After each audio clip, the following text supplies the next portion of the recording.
म्हणजेच मराठवाडा मुक्ती संग्राम दिन।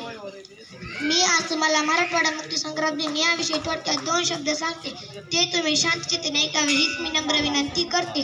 17 सप्टेंबर म्हणजेच मराठवाडा मुक्ती संग्राम दिन। सर्वप्रथम निजामशाहीच्या गुलामीतून मुक्त करण्यासाठी बलिदान दिलेल्या सर्व हुतात्म्यांना वंदन करून मी माझ्या भाषणास सुरुवात करते।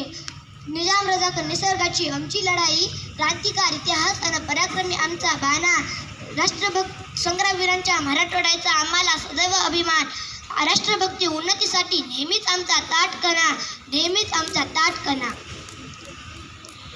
15 ऑगस्ट 1947 रोजी संपूर्ण भारतभर स्वातंत्र्याचा आनंदोत्सव साजरा होत होता, पण त्याच वेळी 565 संस्थांपैकी 3 संस्थाने अजून पण पारतंत्र्यात होती। 3 संस्थान म्हणजेच हैदराबाद संस्थान, काश्मीर संस्थान, जुनागड संस्थान। या 3 संस्थांतील जनता अजून पण स्वातंत्र्याची स्वप्ने पाहत होती। म्हणूनच म्हणावेसे वाटते 15 ऑगस्ट 1947 दिवस सोनेरी पाहिला सर्वांनी। 15 ऑगस्ट 1947 दिवस सोनेरी पाहिला सर्वांनी। मराठवाड्याच्या जनतेच्या स्वातंत्र्याची खंत अजून मनी। कधी संपेल माझी गुलामगिरी, कधी संपेल माझ्यावरील अत्याचार, कधी संपेल माझे पारतंत्र्य, यासारखे असंख्य प्रश्न माझ्या मराठवाड्यातील जनता नियतेला विचारत होती।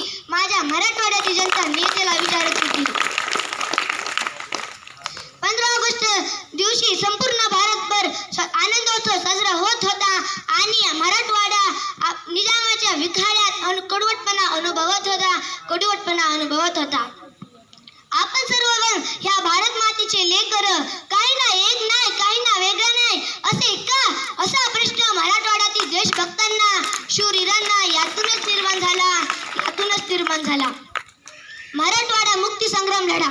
आपल्या भारत देशाच्या स्वातंत्र्य पर्वामध्ये सर्वात प्रभावी पर्व म्हणजे मराठवाडा मुक्ती संग्राम।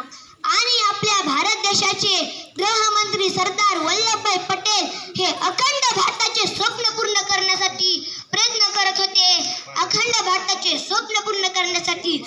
करत होते।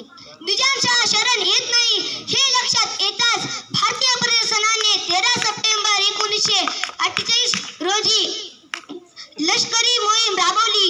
त्या मोहिमेचे नाव होते पोलीस ॲक्शन। हैदराबादच्या चाहूबाजूंनी म्हणजेच 5 दिशांनी 5 सैनिकांच्या तुकड्यांनी हैदराबादवर आक्रमण केला आणि फक्त 5 दिवसात निजामशाहीचा अंत केला। तो दिवस होता 17 सप्टेंबर 1948।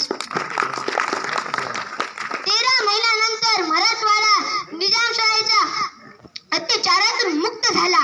आपल्या भारत देशाच्या अधुऱ्या स्वातंत्र्याला पूर्णत्व